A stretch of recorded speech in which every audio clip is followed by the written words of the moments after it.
I was working on a project with the writer Damien Tracey, and he came to me, as I have quite a physical approach to directing, with a view to working on his quite violent, at that point, play. I started writing Ward Street because the topic always fascinated me, because I very clearly remember the day the July 7 bombings happened.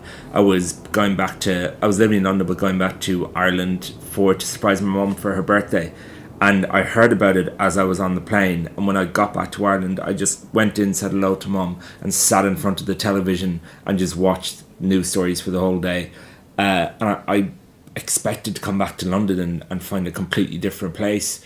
And it just wasn't. I went to the memorial service the week after in Trafalgar Square, and I remember, I think it was Ken Livingstone or whoever was speaking about the fact that we must forgive and must be resilient and we must continue.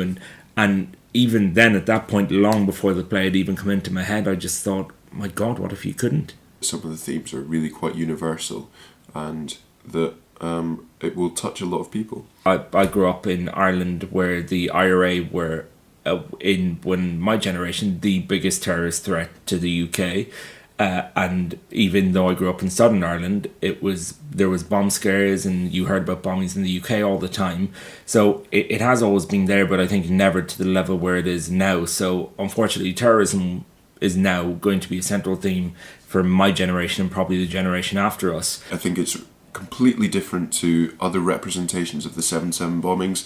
It attacks a different area. It exposes a lot of feelings that people may have, but haven't in the past been accessed by theatre and drama, and will create discussions in the pub afterwards. And we want to send our audience away thinking about the themes that have been covered and how that affects them in their lives, and how it affects the people that they might meet on a day-to-day basis. People are just asking lots and lots of questions, and I think anything political and to do with terrorism, unfortunately, in certainly our generation and the next, will be prevalent.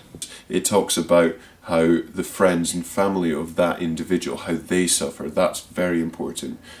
And then it begins to talk about the bigger picture of society, how society relates to those people, how society will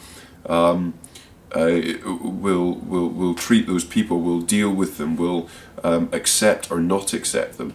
And then it looks at how our society is now fabricated through the political system, and is our political system serving the people? That's what it's supposed to do. A government is supposed to be representative of the people. Our hope with the play is that people go in, they'll speak about the subject, that they will ask questions that the play asks, and perhaps come up with their own answers. When you go into something like this, you go in realizing that you are very much accountable to the memory of the victims and to the family members who have survived, even though the characters in the play are all fictional and they're not actually based on anybody involved with the tragedy. Theatre should be entertaining, but actually this production will go further than that. It will educate, it will challenge, and I think that's a very, very important thing for theatre to do. Ward Street will be the 9th play I've written that will be professionally produced.